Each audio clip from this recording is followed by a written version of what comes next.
Yo, what's good, y'all? It's your favorite violinist and producer, Marvillous Beats, here with a quick video, quick and helpful video.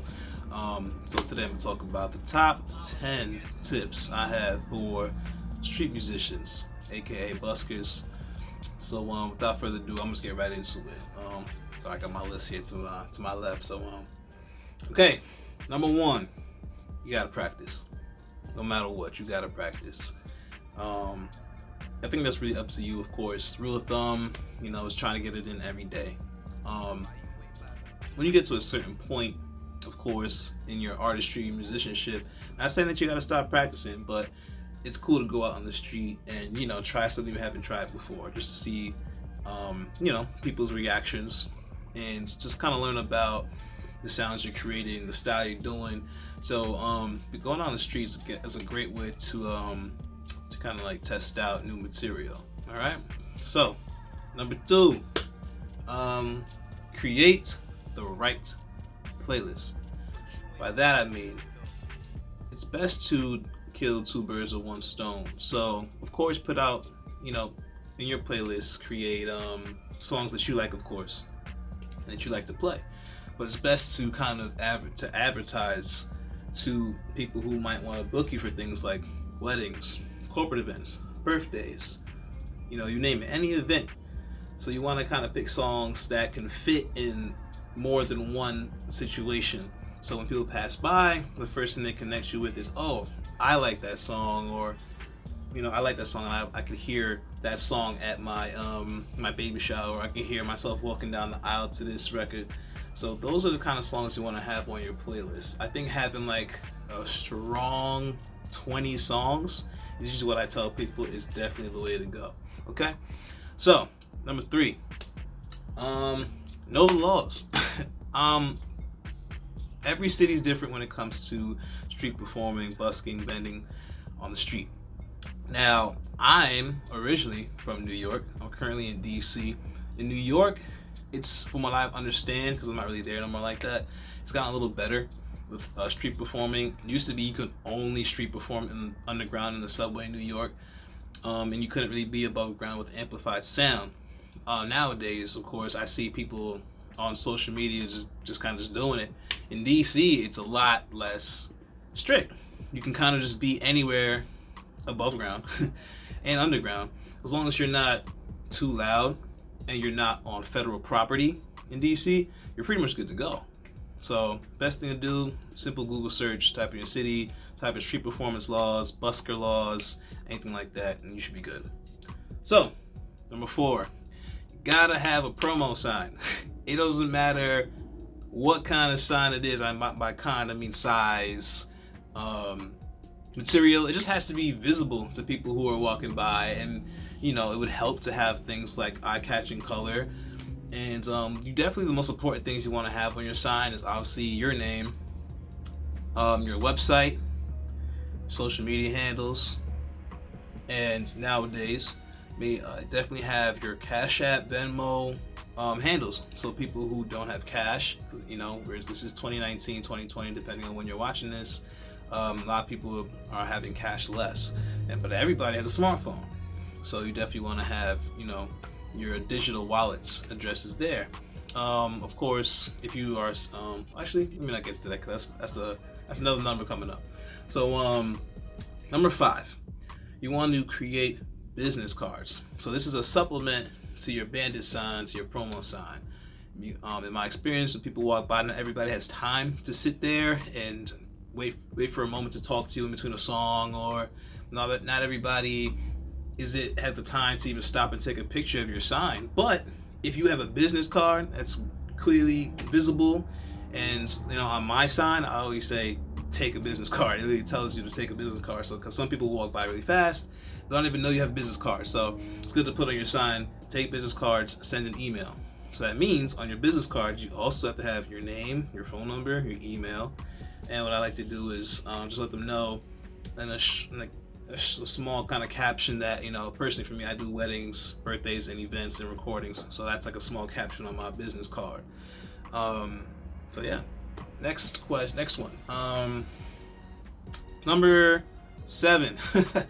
you want to optimize, and by that, optimize your business. So you have to think like a business, meaning like, for example, for me, when I first started about 2 years ago playing on the street before, everything kind of blew up, I used to go out to the street with like 3 motorcycle batteries that I had to charge every single night, walk out there with a converter, clip those motorcycle batteries up, have the converter that created the outlet for me to plug in my speaker. That kind of made me portable, where I wasn't only attached to, parkside outlets and stuff like that, until a woman who had a food truck on the side of the street.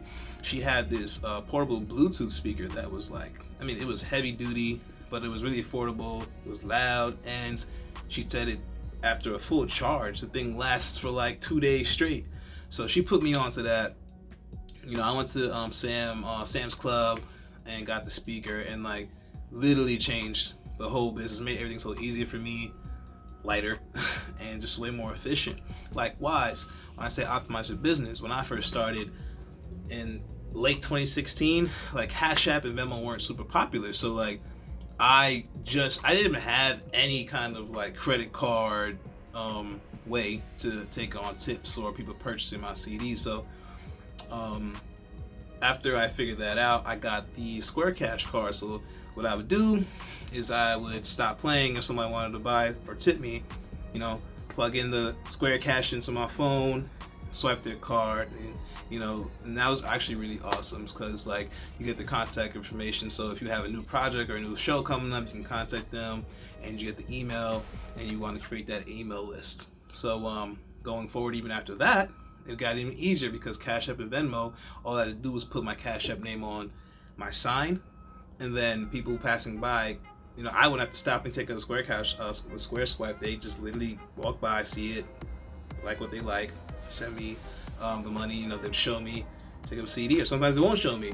I get home and later see, $2 here, $3 there, $4 there, $5 there from people who are just walking by. So optimize your business. Just assess what you can make easier, more efficient, and that way you can have more fun going out there and doing what you love to do. So number 8. Number 8. All right, bet. So have CDs. You know what I'm saying? And yes, I know we're in 2019, 2020, and streaming is taking over the world, or so you think.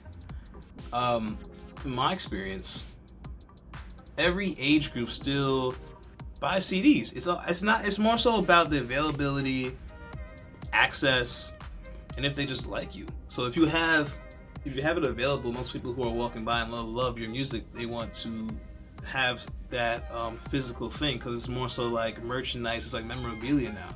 It's not even just about the music. So have CDs. Have CDs of your covers. Of course, get the proper licenses for that. I can talk about that in another video, or in the comments, just ask me, I'll get to that. Or your original music. Have your original music there on the CD. Or really, whatever music you're most likely playing, you want to have some of that on the CD, because in my experience, people will usually ask you that before they buy it. They say, oh, that song you're just playing, is that on the CD? And then, kind of sucks if you have to tell them no. Now, I will say this. I play a ton of music that's not on my CDs. And if you're lucky, people just, if they like what you do anyway, they're going to buy the CD regardless. But it's always a double to, have exactly what you're playing on the street on the CD. It'll make your customers happy. So number 9, you want to follow up with the people you get in contact with on the street. And that includes people who take your business card, ask you inquiries in your email, people who call you, people who text you, people who send you money on your Venmos or Cash Apps. You should have an email list on MailChimp or whatever email clients they got out there, because that's your fan-based database. So every time you have something new video, concert, show, or if you kind of turn your street performances into like this trackable tour, you can let people know where you're gonna be.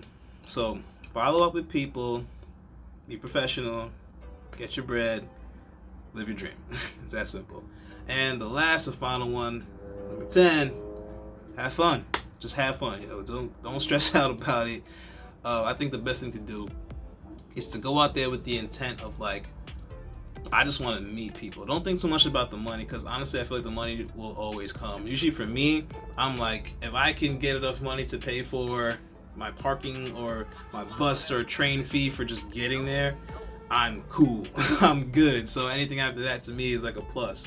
And of course, you'll learn different locations in your city have different effects. Different music in different locations have different effects. So that goes back to what is that number 6, and optimize your business. So if you're a business-minded person, if you love what you do as far as making music, you're gonna have fun, and just trust in that, have fun. And when you play with passion and fun, the people that walk by, they can feel that. We're human beings. Energy is potent.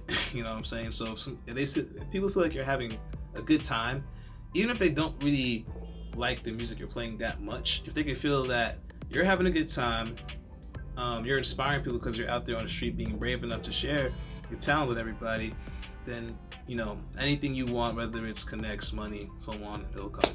All right, so that's the end of my top 10 tips. If you have any questions, really you want me to go any deeper about any of these, or if you want another top 10 for something else, you know what I'm saying, hit me up in the comments. So if you like this video, please like this, give me a thumbs up, subscribe, share this with other musicians, and promise me you'll actually put these into action. And then when you do put these into action and you have some success, even if you have some failures, come back, comment on the video, let other people know, and we'll take it from there for the next video. Alright y'all, this is Marvillous Beats, violinist and producer, signing out.